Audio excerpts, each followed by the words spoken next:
राज्यामधील सार्वजनिक आरोग्य विभागाच्या वतीनं यंदा पालखी सोहळ्यानिमित्त गजर विठुरायाचा जागर आरोग्याचा हा महत्त्वाचा उपक्रम राबवला जातोय आणि वारीच्याच माध्यमातून आणि पुढारी न्यूजच्या साथीने आरोग्य योजना घराघरात पोहोचवली जाते।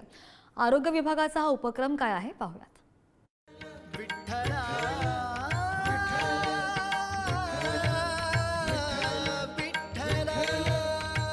रामकृष्ण हरी माऊली सार्वजनिक आरोग्य विभाग महाराष्ट्र शासन व मुख्यमंत्री सहायता निधी कक्ष यांच्या संयुक्त विद्यमाने तसेच आरोग्य मंत्री प्रकाशजी आंबेडकर साहेब व मुख्यमंत्री देवेंद्रजी फडणवीस साहेब यांच्या मार्गदर्शनाखाली सुरू असलेला हा उपक्रम आरोग्याची वारी पंढरीच्या दारी अर्थात आरोग्य ज्ञानेश्वरीच्या माध्यमातून आपण या वारकऱ्यांशी संवाद साधत आहोत। आरोग्य संवाद तर आपण पाहू शकतो वारकऱ्यांची अखंडपणे वाटचाल ही चालूच आहे आणि आपणही जाऊया या वारकऱ्यांसोबत अखंडपणे आरोग्याची वारी घेऊन पंढरीच्या दारी। विठ्ठल विठ्ठल ज्ञानोबा तुकाराम ज्ञानोबा तुकाराम ज्ञानोबा तुकाराम ज्ञानोबा तुकाराम। तर माऊली मी तुम्हाला काही प्रश्न विचारते, आरोग्यविषयक सेवांचा वारीच्या वाटेवर लाभ होतो का, कसा होतो? काय अडचण येत नाही, त्या पाणी व्यवस्थित मिळतं, दिंडीत सवय तर जेवणही मिळतं, चांगलं तर सहकार्य मिळतं, शासनाच्या वतीने मिळतं।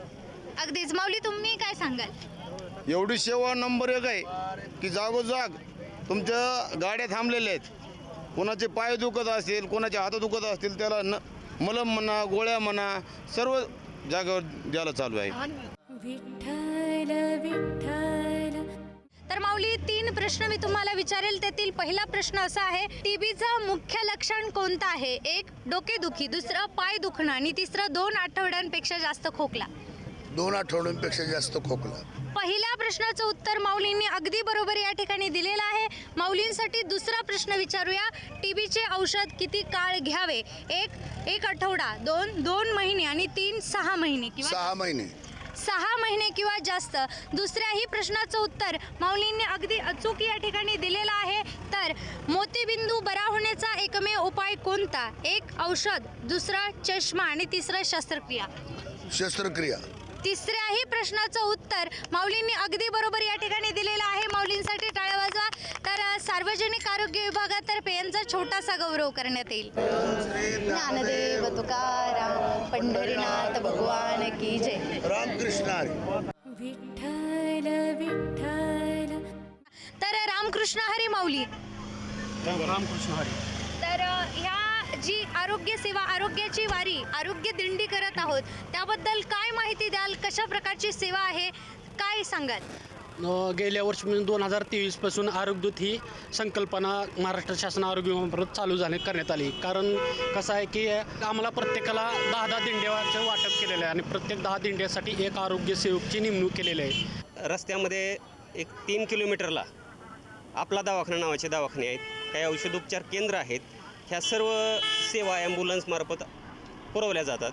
या आरोग्यदूता पाठीमागचा उद्देश असा आहे की सर्व गर्दीची ठिकाणं आहेत, अशामध्ये कुणी अचानक कुणाला फिट येऊ शकते, चक्कर येऊ शकते, अशा ठिकाणी ॲम्ब्युलन्स पोचत नाही किंवा वेळेवर उपचार मिळावा, त्याला संदर्भ सेवा किंवा तात्काळ दवाखान्यात हलवण्यात यावं, यासाठी आरोग्यदूत सतत प्रयत्नशील असतात। रस्त्यामध्ये लोक पायी वारीनं चालत येत आहेत, त्यांचे हातापाय दुखत आहेत, कुणाला काही डोक्याचा त्रास आहे, अशा लोकांना सगळ्या सेवा ह्या त्यांना तात्काळ जागेवर मिळाव्यात, ह्या आरोग्यदूताचा जिल्हा शासनाचा हा मुख्य उद्देश आहे। विठ्ठल विठ्ठल। गरोदर महिलांनी कधी पहिली तपासणी करावी? 1 7 महिन्यानंतर, दुसरं 3 महिन्याच्या आत, तिसरं प्रसूतीवेळी। 3 महिन्याच्या आत। पहिल्या प्रश्नाचं उत्तर माऊलींनी अगदी बरोबर या ठिकाणी दिलेलं आहे। दुसरा प्रश्न माऊली तुमच्यासाठी, बाळाला कोणतं दूध पहिल्यांदा द्यावं? 1 पाण्याचं दूध, दुसरं साखर पाणी आणि तिसरं आईचं पहिलं दूध। आईचं पहिलं दूध। अगदी बरोबर उत्तर या ठिकाणी या माऊलींनी दिलेलं आहे। माऊली तिसरा प्रश्न तुमच्यासाठी, गरोदर महिलांना कोणती गोळी नियमित द्यावी? 1 झोपेची गोळी, दुसरं लोह आणि कॅल्शियमची गोळी आणि तिसरं वेदना कमी करणारी गोळी। लोह आणि कॅल्शियमची गोळी। तिसऱ्याही प्रश्नाचं उत्तर माऊलींनी अगदी बरोबर दिलेलं आहे। माऊलींसाठी टाळ्या वाजवा। तर या ठिकाणी आपण पाहू शकतो आरोग्य वारी घेऊन हे वारकरी पंढरीच्या दारी जात आहेत। तर सार्वजनिक आरोग्य विभाग महाराष्ट्र शासनाद्वारे एक छोटासा गौरव आपण माऊलींचा करूया।